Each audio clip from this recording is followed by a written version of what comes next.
सदियों से चली आ रही सतभक्ति की ऐसी धारा, ऋषियों, मुनियों, देवताओं और त्रिदेवों ने भी जिसका भेद ना पाया। भक्ति तो सभी करते हैं,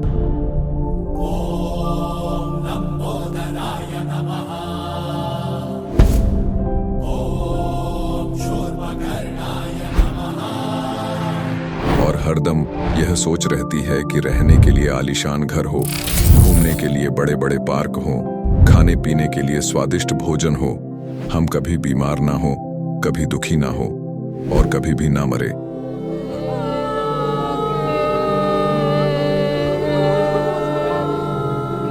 हरदम मौज मस्ती में रहे।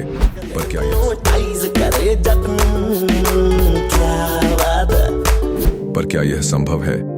हम सब इतनी भक्ति करते हैं, व्रत करते हैं, श्राद्ध निकालते हैं, कावड़ लेकर आते हैं, बोले बोले, बोले, अरे बोले बोले, बोले। मंदिरों में जाकर मूर्ति पूजा करते हैं,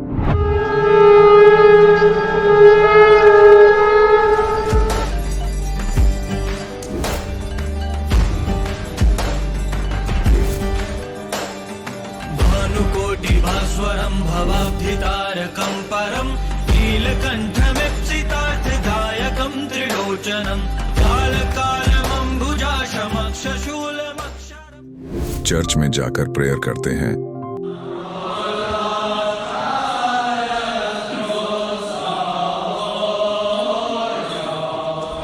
मस्जिद में जाकर नमाज अदा करते हैं,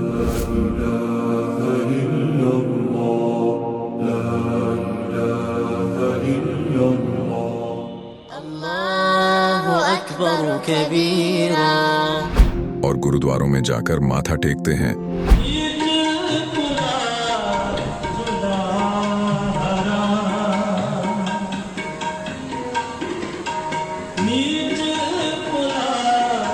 फिर भी दुखी क्यों है? लेकिन क्या आप जानते हैं वो कौन सी भक्ति है? वो भक्ति जिसने मीरा को जहर से बचा लिया, ध्रुव और प्रहलाद की रक्षा की, अंधे को आंखें और बहरे को कान दिए, कोढ़ी को काया दी, दुखियों को सुखी जीवन दिया, मरने वाले को जीवन दान दिया और लाइलाज बीमारियों को दूर किया। जब संत रामपाल जी महाराज जी से दीक्षा ले ली थी, उसके बाद जब उनका कुछ विद इन मंथ कैंसर में राहत मिली। जैसे हम लोग परमात्मा का आदेश आया, हम लोग हॉस्पिटल गए और ऑपरेशन कराया। भगत जी 1 रुपया का भी दवाई माता जी को खाना नहीं पड़ा, और जो डॉक्टर कैंसर है बताते थे, वही डॉक्टर के मुख से हमने ये सुना भगत जी कि ये चमत्कार कैसे हो गया। तो हॉस्पिटल में दिखाया तो कैंसर घोषित कर दिया डॉक्टर ने यहाँ। तो फिर इसके इलाज के लिए घूमे, इलाज भी नहीं हुआ, तो फिर घर पे थक के बैठ गए। कैंसर के लिए जिंदल हॉस्पिटल में रहा, उसके बाद सपड़ा हॉस्पिटल में रहा, उसके बाद जयपुर को दिखाया, उसमें कोई इलाज नहीं हुआ। संत रामपाल जी महाराज जी ने चरणामृत प्रसाद दिया और आशीर्वाद दिया और भक्ति ज्ञान दिया, और उसके बाद मैं तंदुरुस्त हूँ। हर दिन में अपना सब कुछ खाता हूँ, मुझे कोई समस्या नहीं। मेरे को बीमारी ये थी सर कि ब्लड ट्यूब में मेरे को एक प्रकार का पस आ गया था और इन्फेक्शन हो गया था। उस इन्फेक्शन को डॉक्टर लोग वो कह रहे थे कि इसमें आपको ऑपरेशन करना पड़ेगा।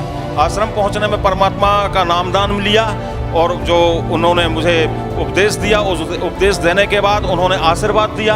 आशीर्वाद देने के बाद तत्क्षण में मेरा ये रोग वहीं के वहीं दर्द बिल्कुल ठीक हो गया। भक्ति सभी करते हैं, लेकिन उपरोक्त लाभ सिर्फ सतभक्ति से ही प्राप्त होते हैं।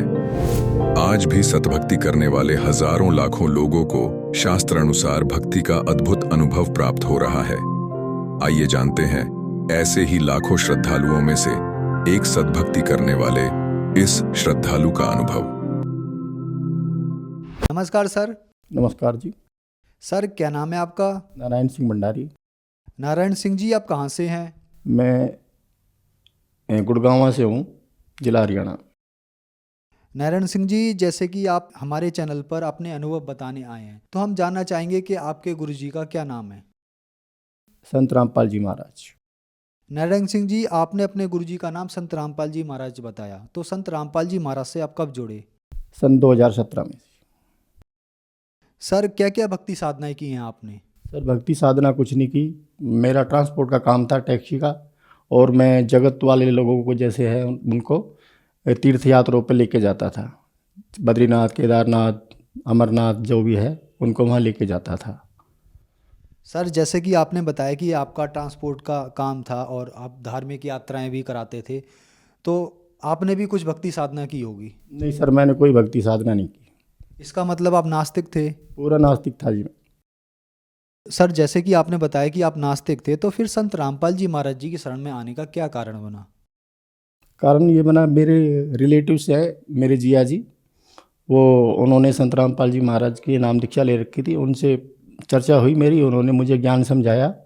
काफ़ी सालों तक मुझे समझाते रहे, वो समझ में नहीं आया क्योंकि मैं ड्रग्स लेता था सर, और ड्रग्स बड़ी लंबे समय से ले रहा था मैं।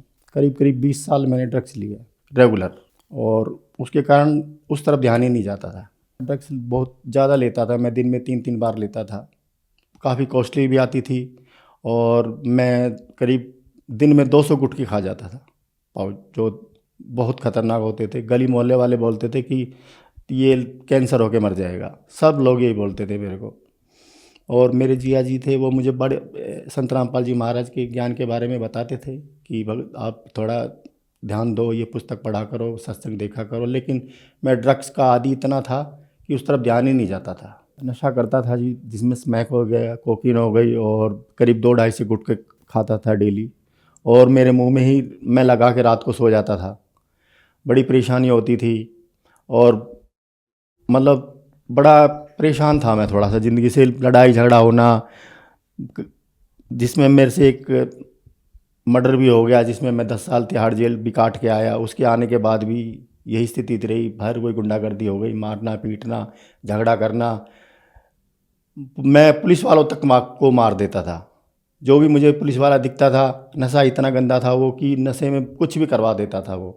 पुलिस वाले तो मुझे दुश्मन दिखाई देते, जो भी सामने दिखता था मैं उसके कपड़े फाड़ देता था। और मेरे ऊपर 32 केस थे, जिसमें लड़ाई झगड़े, चाकूबाजी, किसी का मकान खाली कराना पैसे दे के, किसी की दुकान खाली कराना, ये काम मैं करता था ये। और मैं जो ये नशा करता था जी, मैं ये जो महाभारत में जो पात्र बने हुए हैं, जिन्होंने रोल किया, उनके साथ मैंने, उनका नाम नहीं लेना चाहता मैं, उनके साथ बैठ के मैंने कोकीन, स्मैक, मैं उनके साथ बॉम्बे जाता था। बॉम्बे अपना वो होटल में रुकते थे, वो शूटिंग पे जाते थे, मैं उनके अपना होटल में बैठ के नशा करता था। फिर वो आते थे, मैं उनके साथ बैठ के नशा करता था। एक दिन ऐसा लगा कि ऐसे तो ज़िंदगी ख़त्म हो जाएगी। फिर संत रामपाल जी महाराज का ज्ञान सुना मैंने।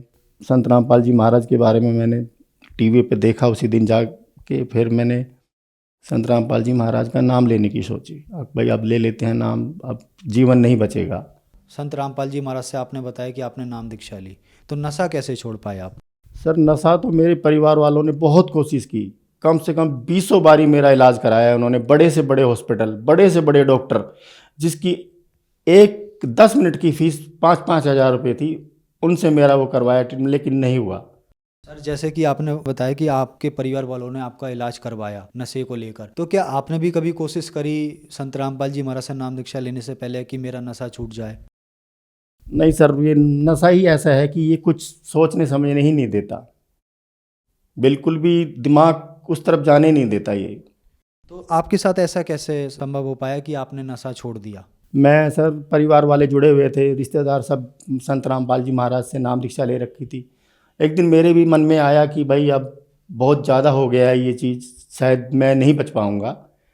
और फिर मैंने भी एक दिन मैंने बोला कि मैं नाम दीक्षा लेना चाहता हूँ। सब परिवार वाले रेडी हो गए, भाई चलो चलो चलो। नाम दीक्षा ली मैंने संत रामपाल जी महाराज से। नाम दीक्षा लेने के बाद मुझे जो फ़ायदे हुए हैं वो मैं अनगिनत फ़ायदे हैं, मुझे जीवन दान मिला है, जो आज मैं आपके सामने खड़ा हूँ हिस्ट पुष्ट, ये संत रामपाल जी महाराज का दिया हुआ जीवन है।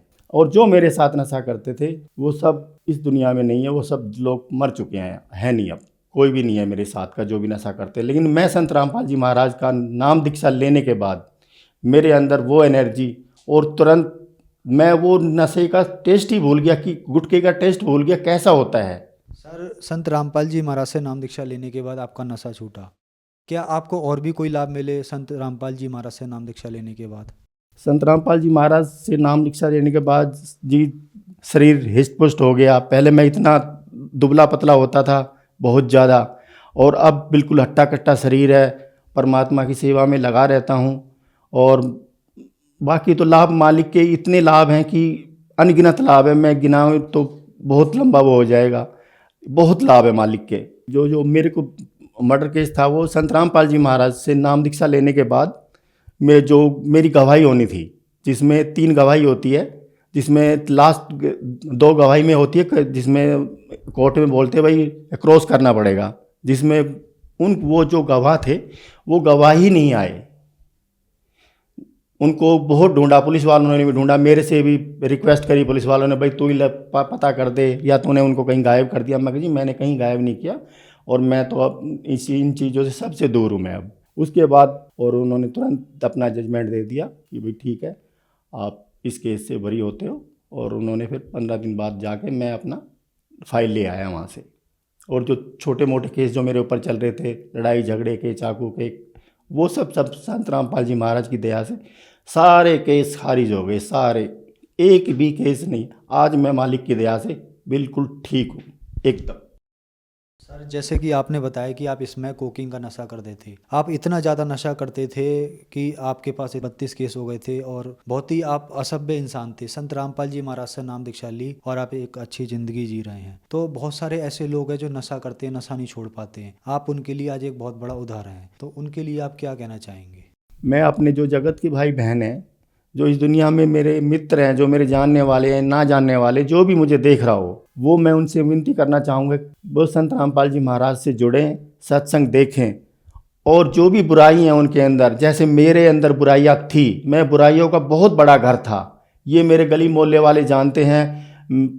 एक जगह है दिल्ली में पालम गाँव, वहाँ पे मेरा इतना नाम फेमस था कि लोग बाग मेरे नाम से डरते थे वहाँ पे, नहीं भाई बहुत गंदा आदमी है, इसके मुँह मत लगो।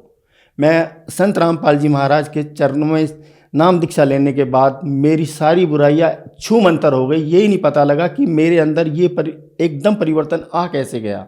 मैं खुद अचंभित होता हूँ इस चीज़ को कभी कभी सोच के।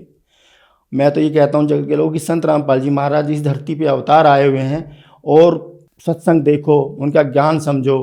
क्या उन लोगों का भी नशा छूट सकता है? जी बिल्कुल छूट सकता है। जब मेरे जैसे इतने गंदे आदमी का, जो दिन में 3 बार नशा करने वाला, अब 200-200 ग्राम, 250-250 ग्राम ड्रग्स अपने साथ लेके चलता था मैं, जब मेरा नशा छूट सकता है तो उनका क्यों नहीं छूट सकता? नारायण सिंह जी, जैसे कि आपने बताया कि आप पहले नास्तिक थे, किसी भगवान की भक्ति नहीं करते थे, तो अब संत रामपाल जी महाराज से नाम दीक्षा लेने के बाद आप किसकी भक्ति करते हैं? मैं संत रामपाल जी महाराज से भक्ति करने के बाद मैं कबीर साहब, पूर्ण परमात्मा की भक्ति करता हूँ जी। जैसे कि संत रामपाल जी महाराज के बारे में कहा जाता है कि संत रामपाल जी महाराज देवी देवताओं की भक्ति छुड़वाते हैं, तो क्या ये बात सही है? जी नहीं, ये बात बिल्कुल झूठ है। संत रामपाल जी महाराज भक्ति छुड़वाते नहीं है, भक्ति विधिवत भक्ति करवाते हैं। जैसे ब्रह्मा विष्णु वहीं से कहते हैं लोग बाग कि उनकी भक्ति छुड़वाते नहीं, उनकी भगवती छुड़वाते नहीं है, उनका तरीका बताते हैं करने के लिए कि इस तरीके से भक्ति की जाती है इनकी।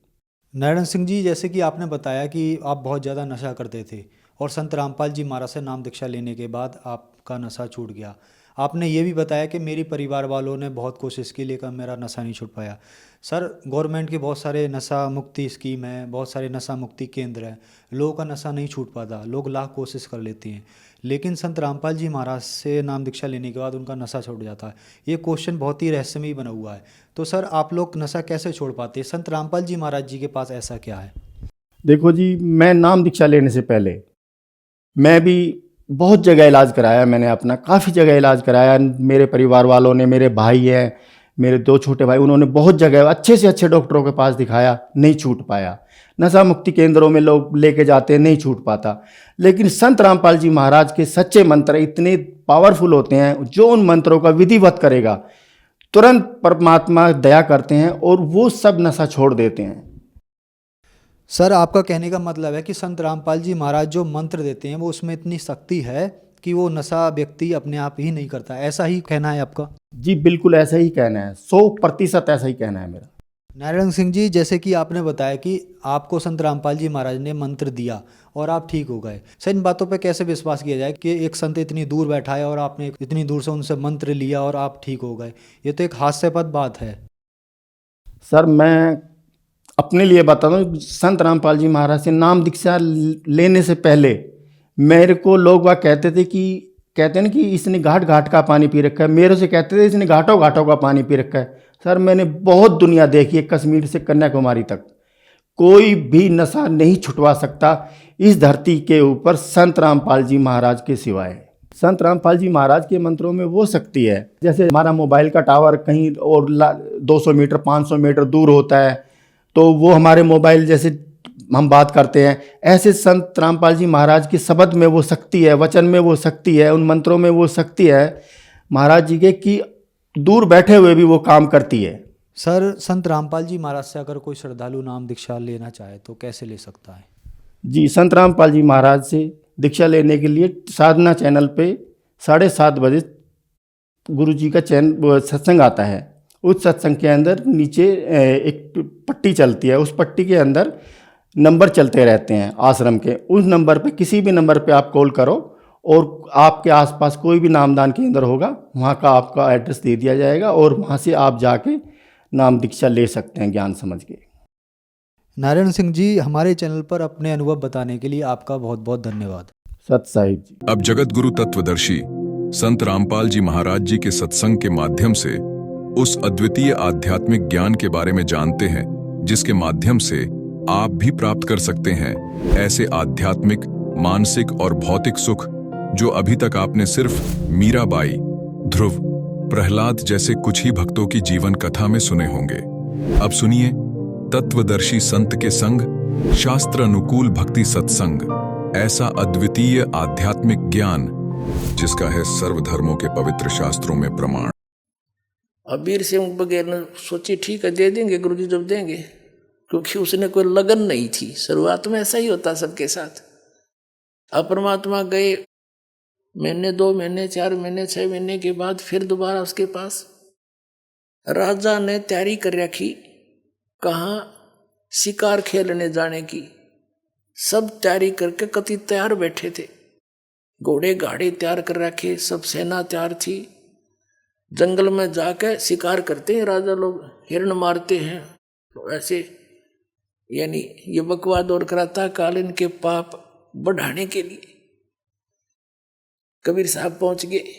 आओ महाराज, गुरुजी आगे बैठो बैठो, आसन दिया तो बैठ गए। परमात्मा ने देखा कि तैयारी पकड़ रहे हैं भाई, तो बताया क्या कि जी हम शिकार खेलने जा रहे हैं, गुरुजी आप भी चलो, आप भी वहां घूम आना। परमात्मा बोले ना भाई, ऐसी गलती કર્યા करें हैं, शिकार खेलने जाया करें, जीवन ऐसा करते हैं। बोला ना जी ये तो शौक है, हमारी हॉबी है, आप भी चलो। परमात्मा ने सोचा बताइए के कर समझाओ इनको। कबीर साहब कहने लगे भाई देखो मैं चल पड़ूंगा, लेकिन तुम्हें कोई मर्ग मिलेगा नहीं, कोई प्राणी नहीं मार सकोगे तुम। नो बोला जी, वीर सिंह कहता नहीं जी वो तो बहुत मर्ग फिरते हैं, बहुत हिरण घूमते रहते हैं और ऐसी कोई बात नहीं। परमात्मा बोले चलता है। मालिक भी बैठा लिए घोड़े पे, चले गए। वहां पड़ाव ला लिया उन्होंने। अब शिकार खेलने के लिए चल पड़े। कबीर साहब को भी बैठा रखा घोड़े पे, कबीर साहब जा रहे थे उनके साथ साथ, और उनका पड़ाव अलग था। वहां रहे कुछ सैनिक छोड़ रखे थे, 10-20 लांगरी लुंगरी रोटी राटी बना लो, हम करके आते हैं शहर से पट्टा। तो 12 बज गए दिन के, सुबह निकले थे 6 बजे, थोड़ा बहुत नाश्ता करके। दिन के 12 बज गए, 1 बज गया, कोई मर्ग दिखाई नहीं दिया हिरण। अब वो और गहरे चले गए, दूर दूर देखो कहाँ मिलेगा। राजा शिकार खेलने जावे और यानी शिकार नहीं करे तो अपने वो इंसल्ट मानता है। तब परमात्मा ने क्या करा, एक हिरण बनाया, अपनी शक्ति से भेजा और वो हिरण दिखाई दिया। चारों तरफ सैनिक राजा साथ में। तो उस नरेश ने कहा अपने सैनिकों से कि इतनी देर में एक मर्ग दिखाई दिया है और ये जिसके पास से चला गया उससे ले लूंगा, उसकी खैर नहीं है, ये जाना नहीं चाहिए। अब परमात्मा ने क्या दया बख्शी, वो मर्ग कूदता कभी इधर राजा के घोड़े के नीचे निकल गया। राजा यावा हो गया, उसकी मजबूरी होगी कि मेरे पास से गया, अब मैं किसने कहूंगा। उसका पीछे दौड़ा दिया घोड़ा, बड़ी स्पीड से काफी गहरे निकल गए, बहुत दूर चले गए, सैनिक भी साथ साथ चले गए काफी दूर तक। अब वहां जाकर तो क्या देखा कि वहां कोई जल नहीं, और सबको भयंकर प्यास लग गई, भूख लग गई, जल बिना भोजन बना नहीं और प्यास बुझे नहीं। अब सब सैनिक भेजे इधर उधर के, जाओ जल की खोज करो। अब कोई इधर गया, कोई इधर गया, दूर तक देखकर आगे घोड़ों पर कहने लगे, महाराज कहीं आसपास जल नहीं है। परमात्मा बैठे थे कबीर जी, उन्होंने कहा भाई इस पहाड़ पर देखा हो ना, शायद इधर मिल जाओ। पहाड़ पर आप अच्छी ऊंची पहाड़ी थी। अब और कहने लगे, महाराज यहाँ प्लेन में तो कितना जल मिला नहीं, समतल में, पहाड़ पर कहाँ से जल होगा। एक वजीर समझदार सा था, वृद्ध था, वो कहने लगा, भाई संत की बात पर कुछ गौर करा करें, ये देखा हो क्या दिक्कत से, जब कह संकेत कर रहे हैं। तो 2-3 घोड़े पर ऐसे घूमते घूमते शिखर पर पहुंचे। बहुत बड़ा क्षेत्र हुआ, ऊपर प्लेन, एक सरोवर बीच में, सुंदर जल का, निर्मल जल, स्वच्छ और मीठा, और सुंदर बाग लाग रहा, सेब संतरे अंगूर काजू किशमिश के हर तरह की जो लदपद हो रहे। उन्होंने वहीं से आवाज लगाई, आ जाओ आ जाओ, जल भी है, बाग है बहुत सुंदर। अब सभी जाकर पहुंच गए वहां पर। अब सभी ने पहले जल पिया, फिर तोड़ तोड़ के सेब संतरे काजू किस्मत सेब को खूब छके। अन्यों कहे इसे मीठे तो कदे देखे नहीं, ये भगवान यहाँ देख प्रकृति का, परमात्मा की लीला, यहाँ कैसे बाग लगा हुआ है। सभी बतला रहे हैं आपस में कि यहाँ ऐसे स्थान पर है, तभी तो कोई पहुंचा नहीं, ये सब लदपद है, किसी ने छेड़ा नहीं, हमारे लिए ही दया बख्शी है भगवान ने। अब वो छक लिए और तोड़ ताड़ के और भी फल अंगूर और अपने सब ने घोड़ियां पर लाद लिए, चलने के लिए, रस्त घर के लिए चल पड़े। चलो वापस। कबीर साहब भी चल रहे हैं, एक घोड़े पर कबीर साहब बैठा रखे हैं, एक पर राजा बैठा है। एक थोड़ी सी दूर जाकर के राजा कहता है, हे गुरुदेव देखो परमात्मा की कैसी लीला, इस पहाड़ के ऊपर बगीचा और कैसा बाग, कैसी मेवा, कैसा सुंदर जल। देखो पीछे देखा, सैनिक भी देखने लगे, राजा देख रहा था, वहां कुछ भी को नहीं, सूखे पत्थर पड़े। एकदम सारे वापस खड़े हो गए, वहां घूमा धक्के खाओ, कहाँ गया वो जल कहाँ गया, वो मेवा कहाँ गई। परमात्मा बोले जहां से आई थी वहां गई भाई।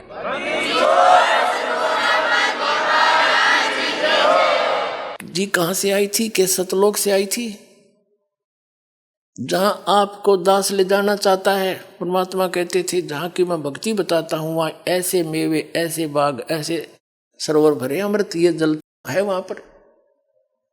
अब वो सारे वापस आ गए। जब घनी सी ध्यान में ना आती शुरू में ये बातें, और लीला नारी देखी, घर आकर राजा ने अपनी पत्नी से बताया, हो वास्तव मर गए होते हम, तड़प तड़प कर मरते सारे। और सतगुरु ने ऐसी दया बख्शी अपनी लीला से, वहां बाग लगा दिए, फल छक कर आ रही, वो तोड़ के ला रहे, वहां रख दिए बोरे के बोरे ठाठा का, ये थे वहां पर। हर मुड़ कर देखा वहां कुछ नहीं पाया। ऐसे ऐसे हमारे भगवान, अब गुरु जी ऐसे शक्तिशाली हैं, ऐसे चमत्कारी है।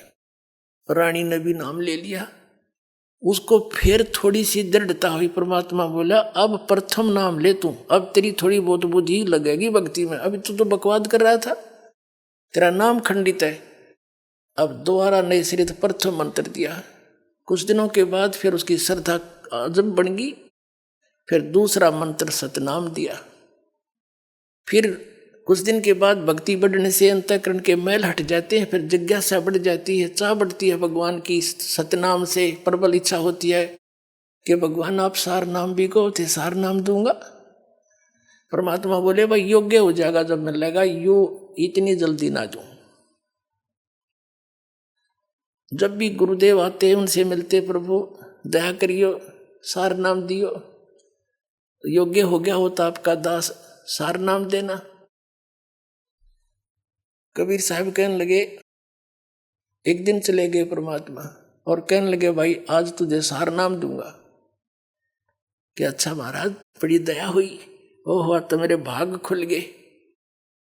परमात्मा कबीर जी ने कहा कि इस सारनाम देते समय मुझे एक 7 हाथ का 20-21 फुट लंबा एक कपड़ा चाहिएगा स्वच्छ, एक धोती सफेद कति निर्मल अनयूज्ड। वीर सिंह राजा था, कहने लगे जी थान के थान मंगा दूंगा। परमात्मा कबीर जी बोले नहीं,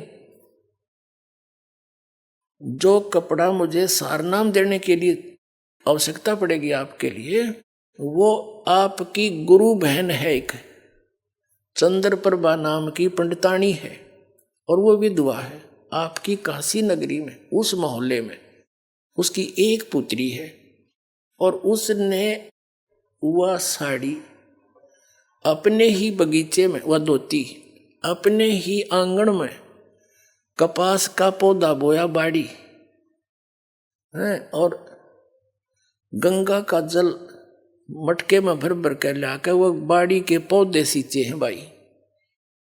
और उससे जब वह बाड़ी खिली, कपास खिली नरमा, तो उससे चुग के आप पे कात्या, आप पे लोड्या और आप पे सूत बना के अपने हाथ से खड्डी से नहा धो के सोच वो कपड़ा एक धोती तैयार कर रखी है, वह धोती ले आ तू,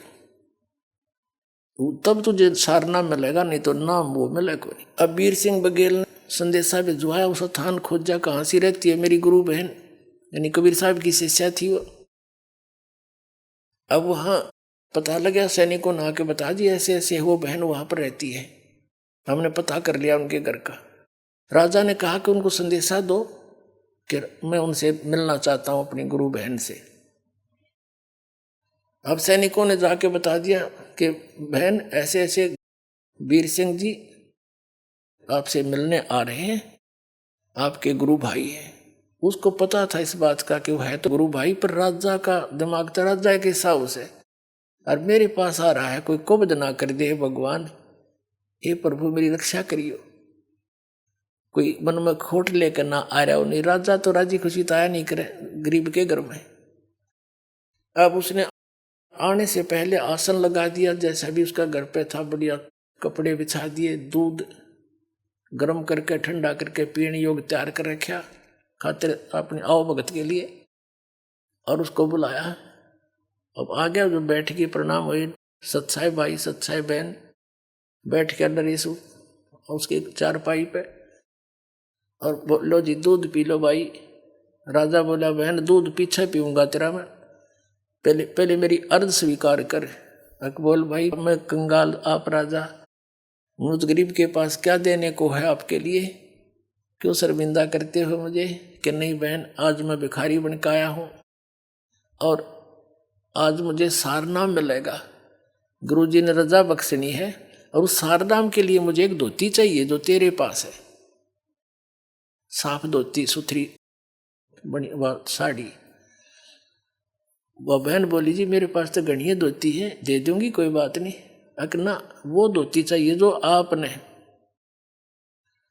अपने आंगन में और कपास बो कर बाड़ी बो करके उसको चुन के और आप बनाया है सारा कुछ, वह धोती चाहिए। गुरुजी ने बताई आपके पास है, कहा भाई है, पर वह मैं दूं कौन तेरे थे। वह मैंने अपने भगवान जगन्नाथ के लिए बना रखी है, जगन्नाथपुरी में मंदिर में चढ़ाऊंगी मैं, और तेरे तना दूं भाई।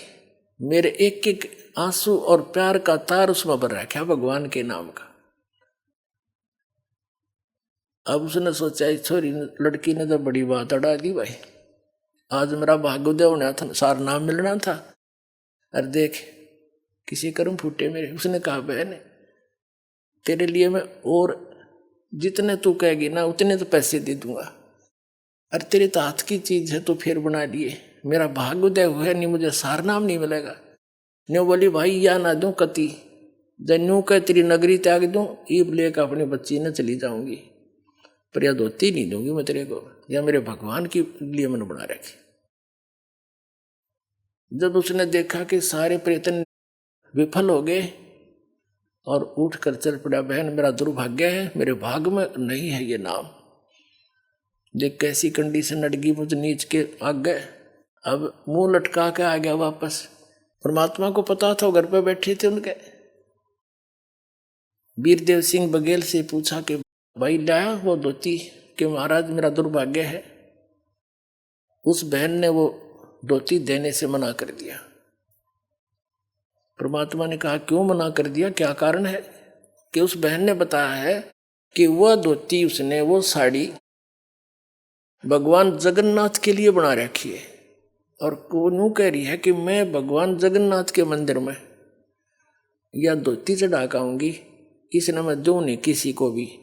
वैसे तो यहाँ तक कह दिया था उस बहन ने कि तू राजा है, मैं गरीब हूँ, भाई जबरदस्ती तो ले जा सकता है, लेकिन मैं अपनी इच्छा तो नहीं दे सकती तेरे से। तो कहने लगा बहन ऐसी गलती मैं नहीं कर सकता, क्यों, मुझे भी ज्ञान हो गया है, मैं तो प्रार्थना करने आया था। तो कहने लगे भगवान मैंने सारा कुछ कह दिया उसने, पर वह मानी नहीं। मेरा दुर्भाग्य है, आपने ऐसी शर्त रख दी और मैं कर्महीन इंसान हूँ, मैं कर्महीन इंसान हूँ, मुझे सार नाम मिला नहीं, मेरा मोक्ष नहीं हो सकता। नो बैठ के रोने लग गया। तब परमात्मा ने कहा भाई चलो मैं अपनी कंडीशन कुछ लूज करता हूँ, एक काम कर दे, वो बहन कब जाएगी वहां जगन्नाथ के मंदिर में धोती चढ़ाने के लिए, उससे ये पता करवा ले, और तू इतनी मदद कर दे उसकी, उसके साथ सैनिक भेज दे, पहरेदार बॉडीगार्ड। वो कह रही थी वहां जाएगी, रास्ते में कोई उकचुक ना हो जाए, बेटी की जात है, और जब वह धोती जगन्नाथ का चढ़ा कर वापस आ जाएगी ना ठीक ठाक सकुशल, फिर मैं तुझे बगैर धोती का इनाम दे दूंगा सारना। अब उसकी तो खुशी की आशा की चिराग फिर जल गया। अखे भगवान जो आपकी आज्ञा, अपनी बहन को वहां रथ में पालकियों में भिजवा दूंगा, सैकड़ों सैनिक भेज दूंगा, सकुशल जाएगी, सकुशल आ जाएगी। उसने संदेशा भेजा और पता करवाया बहन कब जाएगी, पता करके आओ। सारा कुछ बता के सैनिकों से कह दिया कि जाके कह दो जब वो जाए मुझे बताए, और हम उसके साथ बॉडी गार्ड करेंगे, रथ साथ भेज दूंगा अपनी बहन के, और मुझे नाम मिलेगा जब वो धोती चढ़ाकर वापस सकुशल आ जाएगी। अब उस चंद्र प्रभा को जब ये पता चला, उसने तो ये सोचा था राजा घर पर जाके सोचा करे, और मैंने यह खूब बना कर दिया, ये मेरे को सजा तो जरूर देगा। तो वह डर गई कि वापस आगे सैनिक अवश्य कोई आदेश लेकर आए होंगे, कोई बात नहीं, भगवान के लिए चाहे कुछ भी देश भी छोड़ कर जाना पड़े मैं चली जाऊंगी, यहाँ तक वह सोच रही। तब उसने सुना कि सैनिकों ने बताया बहन ऐसे ऐसे कहा राजा ने, आप कब जाओगे? गुरु जी ने उनकी शर्त लूज कर दी है, ढीली कर दी है, सरल कर दी है कि आप वहां जाकर धोती चढ़ाकर वापस आ जाएगी ना सकुशल, राजा आपको सुरक्षा देगा। तो राजा को नाम मिल जाएगा, सार नाम। आपसे ये पूछ रहे हैं आप कब जाओगे, हमें बताना, आपको पालकियों में लेकर चलेंगे, रथ में बैठा ले चलेंगे, खाने का प्रबंध साथ करके चलेगा राजा।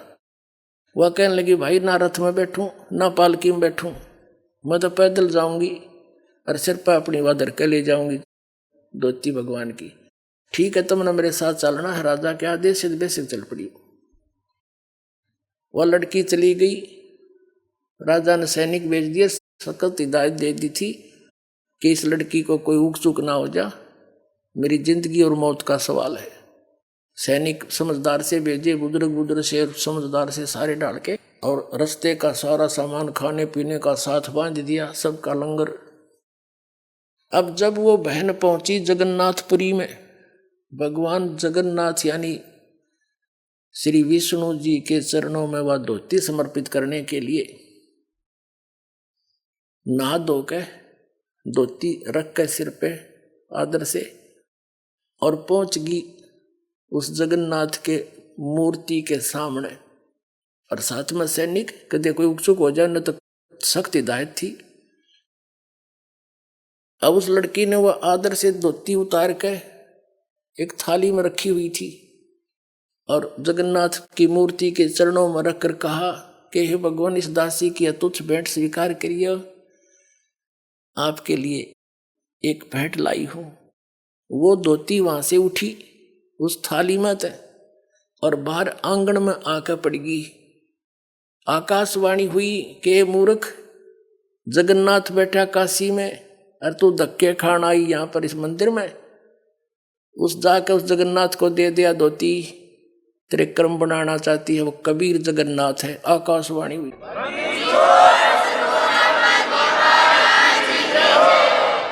वो है जगत का स्वामी, कुल का मालिक है, और उसने छोड़ के तुम यहाँ आई इस पत्थर पे माथा टेकन, ले जा इसको, मुझे स्वीकार्य नहीं है।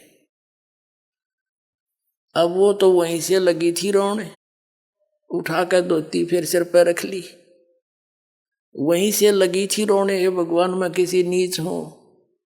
अब परमात्मा ने एक तीर से दो शिकार करे।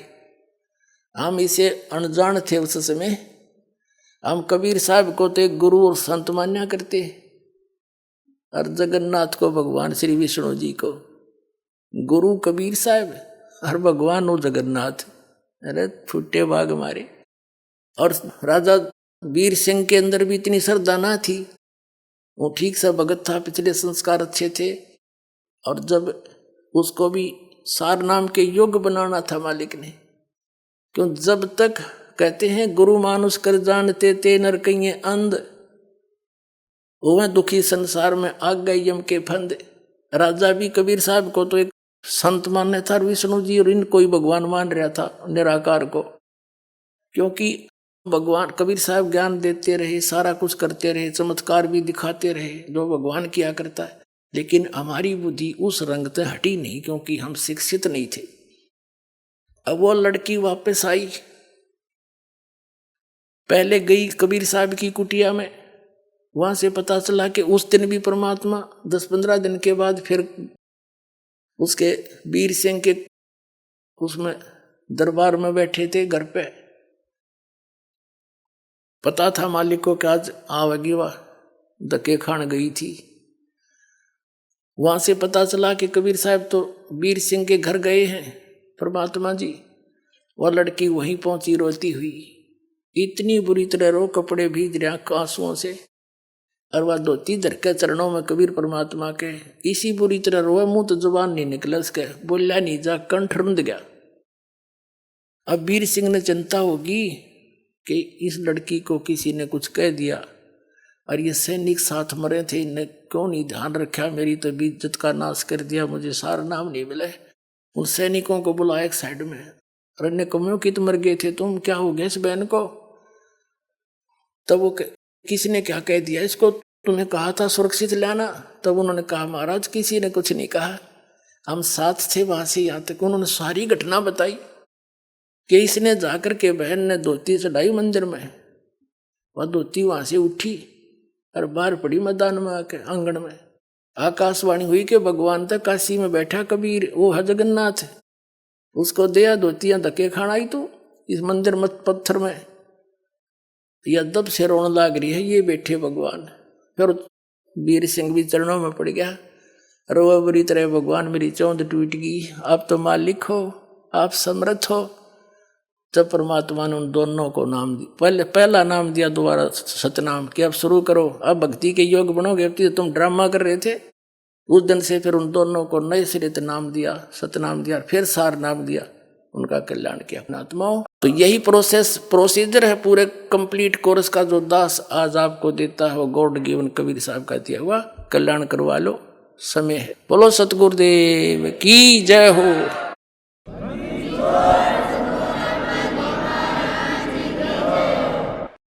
परम पिता परमात्मा पूर्ण ब्रह्म सर्व सृष्टि रचनहार कबीर परमेश्वर जी की असीम रजा से आप सभी पुण्यात्मा ये सत्संग सुनने के लिए उपस्थित हुए। सौभाग्य आपका, परमेश्वर ने आपको इतना समय परमात्मा की चर्चा सुनने के लिए दिया। परमेश्वर कबीर जी ये हमारे सभी के पिता हैं, हमारे जनक हैं, हमें उत्पन्न करने वाले हैं, और हम यहाँ आगे इस काल के जाल में, काल के लोक में हमसे बड़ी भारी भूल बनी और अपने किए का दंड आज तक हम भोग रहे हैं।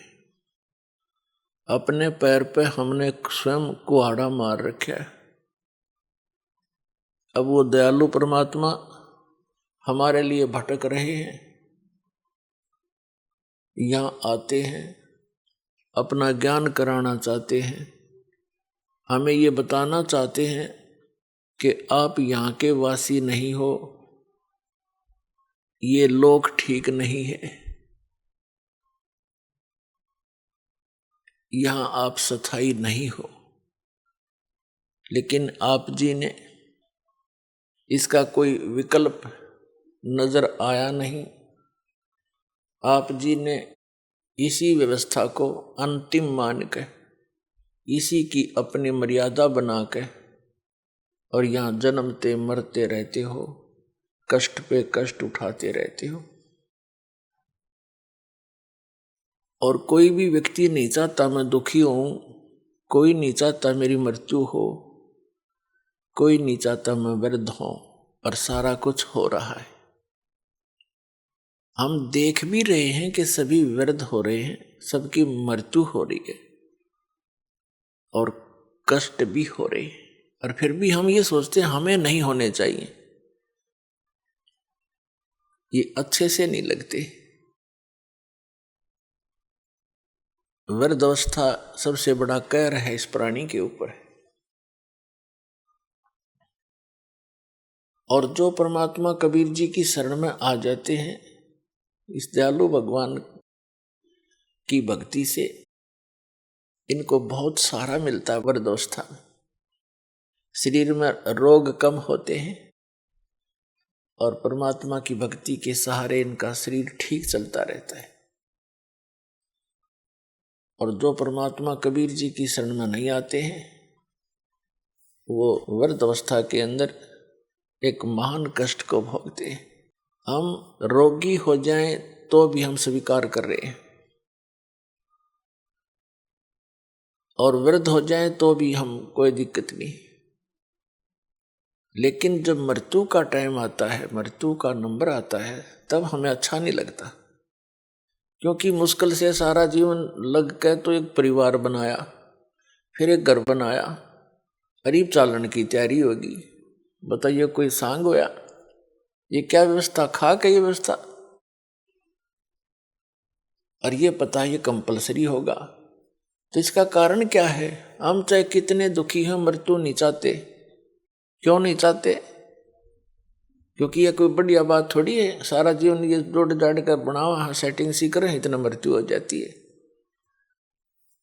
क्यों नहीं चाहते? क्योंकि हम ऐसे लोक से आए हैं जहां मृत्यु नहीं होती थी, जहां वृद्धावस्था नहीं होती थी, जहां पर हमारी बॉडी में कोई रोग नहीं होता था। इसलिए हमें वो बातें पक्की याद हैं। आभास है कि ऐसा नहीं होना चाहिए, तो वो उसी लोक में होगा जाकर के, यहां तो ऐसा ही होगा। कबीर साहब कहते हैं, साथी हमारे चले गए, हम भी चालन हारे, कोई कागज में बाकी रह रही, तातें लगी है वार। मरने वाले मर गए, शेष बच्चे ये सोचते हैं कि हमारा अभी नंबर नहीं आएगा, हम अभी नहीं मरेंगे। परमात्मा कहते हैं ये तो कोई कागज में शेष रह रही है तुम्हारी आयु, जिस दिन वो कागज पूरा होगा, 1 सेकंड ना लागे, जैसे वो गया ऐसे तुम भी जाओगे। एक बार 500 पांडव, महाभारत का जिक्र है, वन में वनवास काट रहे थे, 12 वर्ष का वनवास काट रहे थे। उनको प्यास लगी, तो उनमें से एक सबसे छोटे ने, 500 में से सबसे छोटे ने ऊपर चढ़कर वृक्ष पर इधर उधर देखा। उसको थोड़ी सी दूरी पर एक तालाब नजर आया। तालाब ही वहां पर जल स्रोत होते थे पीने, नहाने, धोने के उस समय में। तो नकुल सबसे पहले उस तालाब पर जल लेने के लिए पात्र लेकर गया। वहां आकाशवाणी हुई कि पहले मेरे प्रश्नों का उत्तर दे, फिर जल लेना। नकुल ने इधर उधर देखा, कोई दिखाई दिया नहीं। उसने जल भरना चाहा, वो वहीं पर मृत्यु को प्राप्त हो गया। कुछ देर इंतजार करके दूसरा गया। उसने देखा भाई तो मरा पड़ा है, प्यास से मर गया। उसने सोचा जल पानी ले चलता हूं, उन शेष का तो जीवन बचाऊं, वो भी बहुत प्यासे हैं। आकाशवाणी उसी प्रकार हुई कि पहले मेरे प्रश्नों का उत्तर दे, पीछे जल लेना। उसने भी अनदेखा करना चाहा, वह भी मृत्यु को प्राप्त हो गया। ऐसे ऐसे 4 मृत्यु को प्राप्त हो गए। 5वां जब युधिष्ठिर स्वयं गया कि भाई आए नहीं, क्या बात है, देखूं जा करके। उसने देखा सब मृत्यु को प्राप्त है। उसने सोचा ये तो प्यास से मर गए, मरूंगा मैं भी, जल तो पी लूं, ये शौक तो हो ही गया। उसने भी पात्र उठाने की चेष्टा की जल के लिए, तभी आकाशवाणी हुई कि मेरे प्रश्नों का उत्तर दे, बाद में जल लेना, नहीं तो तेरे भाइयों जैसी हालत तेरी हो जाएगी। और यदि तो मेरे प्रश्नों का उत्तर दे देगा, तेरे भाइयों को भी जीवित कर दूंगा। युधिष्ठिर ने कहा कि बोल कौन है तू, कहां दिखाई तो दे नहीं रहा। तो उनमें से एक प्रश्न था कि इस संसार में सबसे बड़ा आश्चर्य कौन है, क्या है। युधिष्ठिर ने उत्तर दिया कि सबसे बड़ा आश्चर्य है कि हम प्रतिदिन सबको मरते देखते हैं, लेकिन अपने मरने की चिंता कभी नहीं करते। तो कहने का भाव यह है पुण्यात्माओं, हम और मर जाओ सारे, पर आप जीवित रहे बस ठीक से। और वो भी तो यही सोच रहे थे, ठीक है फलाना मर गया कोई बात नहीं, उसको ये हो गया था, वो हो गया था, अटकलबाजी सी, और चलो। तो पुण्यात्माओं, परमात्मा यहाँ याद दिलाना चाहते हैं, जिस लोक में तुम रह रहे हो लोक ठीक नहीं है। अभी तक आपके पास कोई विकल्प नहीं था, आपको पता भी नहीं था कि इसका कोई समाधान भी है। अब तो कति कंप्लीट कोर्स है और पूरा समाधान है, और बहुत ही आसान है। ये सबसे आसान काम था और सबसे जटिल बना दिया इन अज्ञानी संतों, महंतों, आचार्यों और शंकराचार्यों, काजी और मुल्लाओं ने, सबके धर्म गुरुओं ने, तत्व ज्ञान से अपरिचित होने के कारण। कोई हट कर रहा है, एक पैर पे खड़ा होकर, कोई वैसे खड़ा होकर के, कोई किसी प्रकार, कोई कुछ नाम जाप कर रहा है, कोई किसी प्रकार की क्रिया करके अपना मोक्ष मानता है। ये सबसे आसान काम है मोक्ष का, लेकिन हमें मार्ग मिले, सही दिशा ठीक मिल जाए। और अब दिशा ठीक मिल गई, जिस भी महापुरुष को परमात्मा प्राप्ति हुई है, उस परमात्मा ने ही आकर उसको यथार्थ ज्ञान दिया उनको। उनमें से कौन कौन हैं? आदरणीय धर्मदास साहिब जी, आदरणीय मुल्कदास साहिब जी, आदरणीय नानक देव साहिब जी, आदरणीय दादू दास साहिब जी, आदरणीय गरीबदास साहिब जी, गांव छुड़ानी, जिला झज्जर वाले, आदरणीय गीसा दास जी साहिब जी, गांव खेखड़ा, जिला मेरठ, उत्तर प्रदेश वाले। ये महापुरुष हैं जिनको भगवान स्वयं आकर मिले और उस स्थान पर ले गए जहां वो सुख इस जीव को हो सकता है। और वहां अन्य जो प्राणी हैं, पहले के भक्त हैं, वहां वो कितने सुखी हैं। वह कभी वृद्धावस्था नहीं होती, कभी मरते नहीं, किसी चीज का अभाव नहीं, ऐसा सुंदर शरीर है उनका, उसमें कोई रोग नहीं। तो वो परमात्मा ने अपने गवाह बनाकर वापस छोड़े। इनके अतिरिक्त और किसी को भगवान नहीं मिला, जिस कारण से उनका विधान, उनके सिद्धांत, उनके अनुभव की जो वाणी है वो इन संतों से नहीं मेल खाती। तो इससे सिद्ध है कि इनके अतिरिक्त अन्य किसी को भगवान नहीं मिला। नहीं तो निराकार बताते परमात्मा को, किसी से पूछ लो सब निराकार बताते हैं। और जो साकार बताते हैं कि संसार साकार है, भगवान ही है, या मनुष्य जो उनके गुरु हैं अपने पति गुरु ही परमात्मा है, यही साकार है और वैसे निराकार है। तो ये उआ बाई का ज्ञान तब तक बोलता है इंसान जब तक उसको यथार्थ मार्ग और यथार्थ ज्ञान और सही अनुभव नहीं होता। तो उन महापुरुषों ने कैसे भक्ति की, कौन से मंत्र की। आदरणीय धर्मदास साहिब जी एक व्यापारी थे और बाल बच्चेदार गृहस्थी थे। भक्ति करी, साधारण सा मंत्र है, सिंपल वे से इसकी साधना करनी है, बिल्कुल साधारण सी भक्ति है। चलते फिरते उठते बैठते काम करते करते, जब भी पहले मानसिक कार्य नहीं होते थे, आजकल तो जैसे कार्यालयों में काम करते हैं मानसिक कार्य ज्यादा बढ़ा दिए काल ने। शारीरिक कार्य होते थे, कोई भी था, कपड़ा बनता था, कोई जूते बनाता था और कोई हल जोतता था, कोई मजदूरी करता था। तो ये सब शारीरिक कार्य ज्यादा होते हैं। तो उसमें चलते फिरते उठते बैठते उस परमात्मा का नाम का सिमरण करना है बस। नाम उठत नाम बैठत नाम सोवत जागबे, नाम खाते नाम पीते नाम सेती लागबे। और किसी भी सदग्रंथ से उठाकर देख ले, जो सदग्रंथ है। अभी आपने सुने जगत गुरु तत्वदर्शी संत रामपाल जी महाराज के मंगलमय सत्संग प्रवचन। आइए अब सुनते हैं उन भक्तों के अनुभव जिन्होंने संत रामपाल जी महाराज के प्रमाणित ज्ञान से प्रभावित होकर नाम दीक्षा लेकर अनेकों लाभ प्राप्त किए। सर क्या नाम है आप? कुलवंत दास। कहाँ से आए हैं आप? मंडी गोविंदगढ़।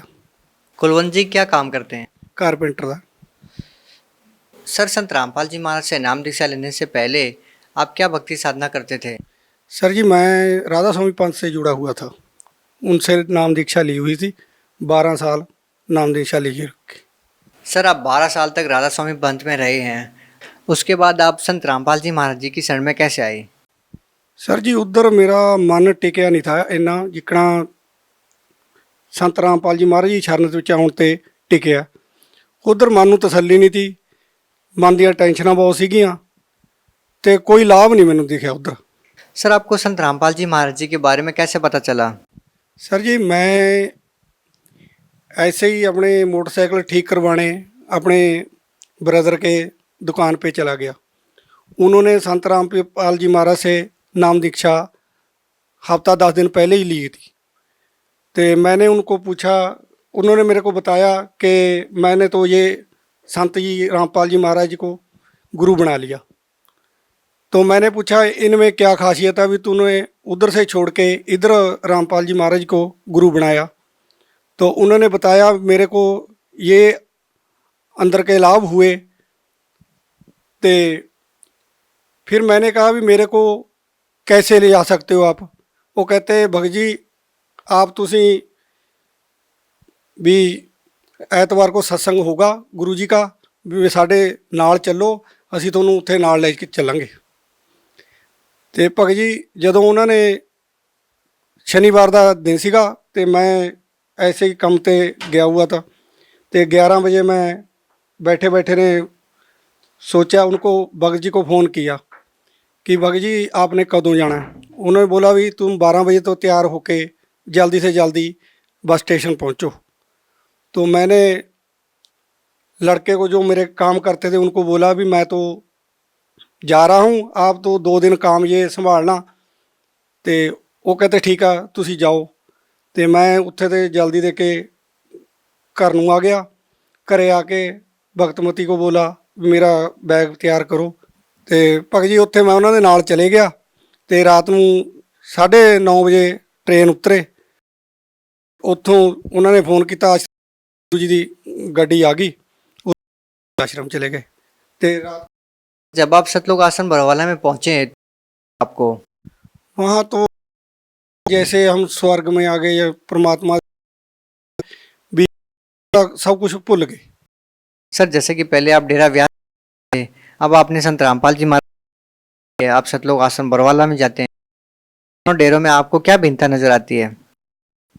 भिन्नता सर जी ये लगी मेरे को, वहाँ कोई पैसा नहीं, अंदर चले गए, खाना पीना जैसे अपन जानी कि सूखे वो नहीं अपन दुख मिला, का पीने का, सोने का, रहने का कोई वो नहीं।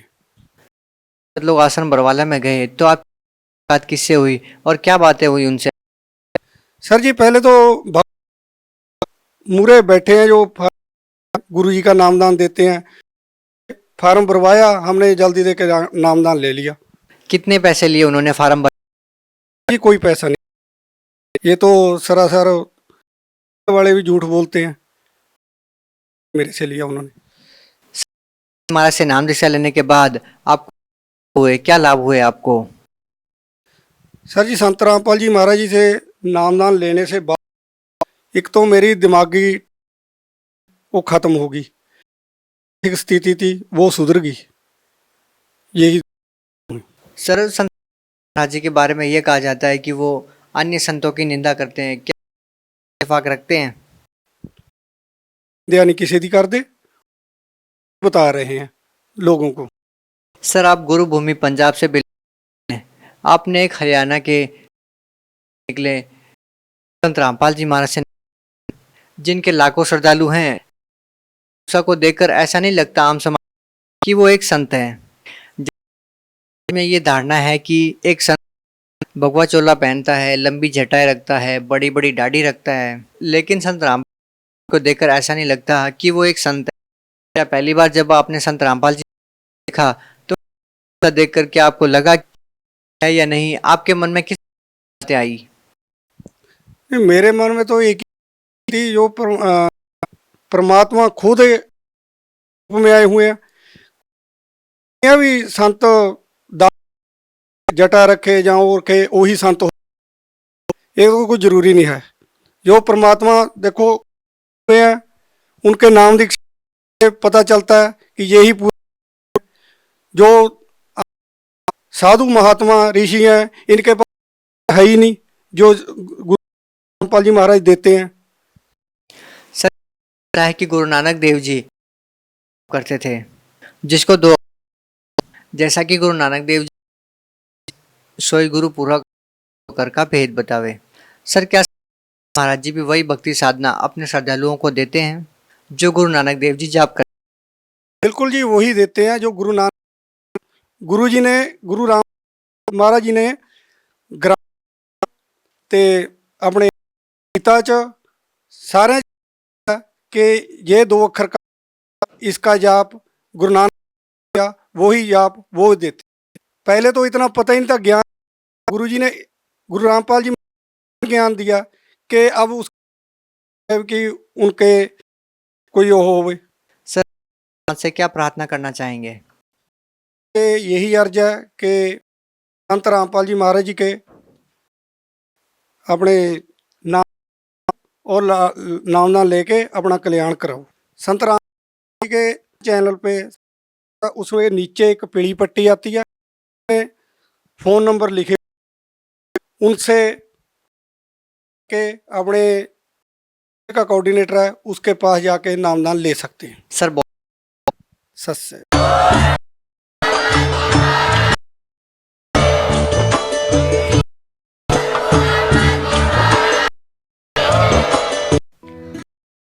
थे जगत गुरु तत्वदर्शी संत रामपाल जी मंगल प्रवचन। अधिक जानकारी के लिए